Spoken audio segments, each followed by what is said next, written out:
Halo is amazing, and Halo 3 is absolutely no exception, but nearly 20 years later, it could definitely be a little better.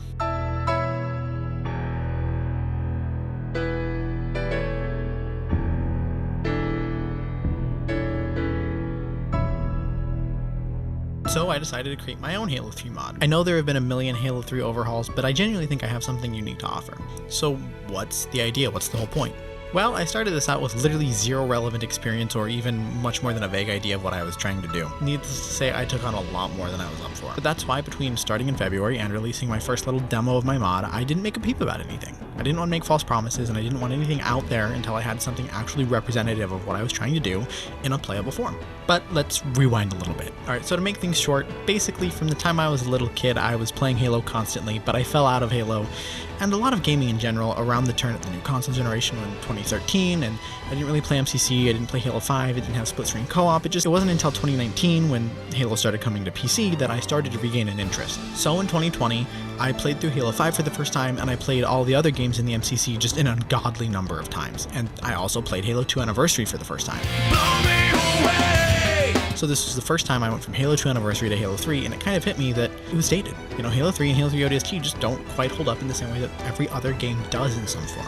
So I started writing up a document of all the little things I wanted to see between each game for a more cohesive experience, but ultimately the thing I wanted to see most was for Halo 3 and ODST to just not stick out like a sore thumb. I realized though that I had no way to make this happen, so a solid few years went by. I was constantly adding a little bit here, a little bit there, thinking about it. It was in the back of my mind, you know, mod tools were coming out, but it wasn't until this February that I just thought, why not try? No one else is going to do it. No one else is going to make these mods that I want to see, and definitely not in the way I want to see them done. And so originally the idea was for it to just be a visual overhaul. I just wanted the games to look a little better. And that's where my current idea of 2 different releases comes from. You know, the idea of a full release with all of the sandbox changes I want to make and all these other little things that are going to be a bit more broad and that I plan to extend into other games, versus, you know, a second release of just the aesthetics, of just a better looking version of Halo 3 but with all of the vanilla mechanics. When I started, I was playing a bunch of Halo 3 missions just back to back to back more than I ever have in my life, because I wanted to see all these new assets in different lighting and different scenarios and just make sure they were all, you know, gelling and vibing throughout the campaign and that nothing was too crazy. I understand there are some things that look weird, but I intend to work on them if I can. So, you know, when you look at Marine faces and their teeth look funny, we'll get there. As well, while I had things going on in the background and, you know, I was compiling maps or whatever, I was playing CE, 2 different mods, and I was getting a feel for all these things I liked and didn't like throughout the original trilogy. I'd always felt that Halo 3 was a tad too easy, all things considered, but I never really put a lot of thought into why. I just kind of disregarded it. And so in doing this and playing these missions over and over and comparing them to all these different games and mods, I started to analyze what it was about Halo 3 that I felt was lacking. Overall, I've come to the conclusion that it's inoffensive, but not special. It doesn't have any glaring issues like Halo 2 with sniper jackals and all that, but at the same time it doesn't have the same pure raw fun of CE. Everything's okay, nothing really stands out that much. There's a bunch of weapons to look at while you pretty much just use the battle rifle the whole time. And so this takes me to the prime example of how I think that Halo mishandled itself a little bit post-CE, the plasma pistol. In CE, it's the only weapon in the game that I could possibly care to have on me at all times in all scenarios. And normally I don't like that. The battle rifle in Halo 2 and 3 feel a little stifling, like you're stuck with them, like you have to use them. But the plasma pistol is different. While it's good for almost any enemy in any encounter, you never feel like you're at a disadvantage because you don't have it. So that's what makes it so great. It's always good to have, and it's never bad not to have. It's incredibly fun in the hands of the player and in the AI, all while being so ever-present that you really never struggle to find one. It's a weapon I'll never complain about having, but one that I'll also never complain about dropping. Really, it's the most powerful weapon in the game, but in popular thought, it gets overshadowed by the Magnum. And I don't think that's because the Magnum is stronger or more versatile. I believe that's because it's a weapon that's not always great to have, but is in most scenarios, and there are a lot of scenarios where you are genuinely hindered by not having it. So that's how the CE plasma pistol avoids the pitfalls of that Halo 2 or 3 battle rifle or CE Magnum-esque role where you have to have it, but it's not always great, and it's just this thing that you feel forced to use. In Halo 3, the plasma pistol feels almost entirely useless aside from using an overcharged shot against a brute to knock its armor off. And this is similar in Halo 2, where the primary use is generally something like you're playing Legendary and it's how you take down an elite's shield. But at the same time, in Halo 2, it retains a little bit of that fun factor from CE where it can be used against infantry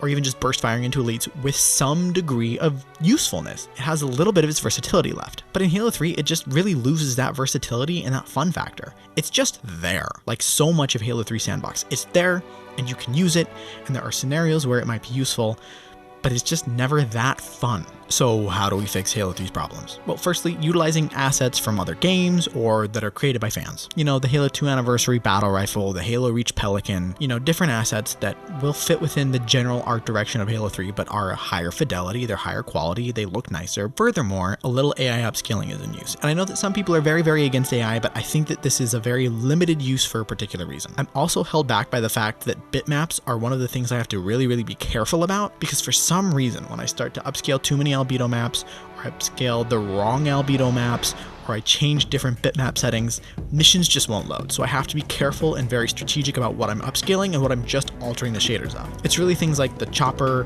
the Prowler, the Mauler, those are the things that are getting upscales. I think that this use is especially warranted given that there are a number of assets that I just really don't have an alternative for. The Brutes, Miranda Keys, Lord Hood, there's really no alternative. Yes, there's the Halo 2 Anniversary Miranda, but she just doesn't look good.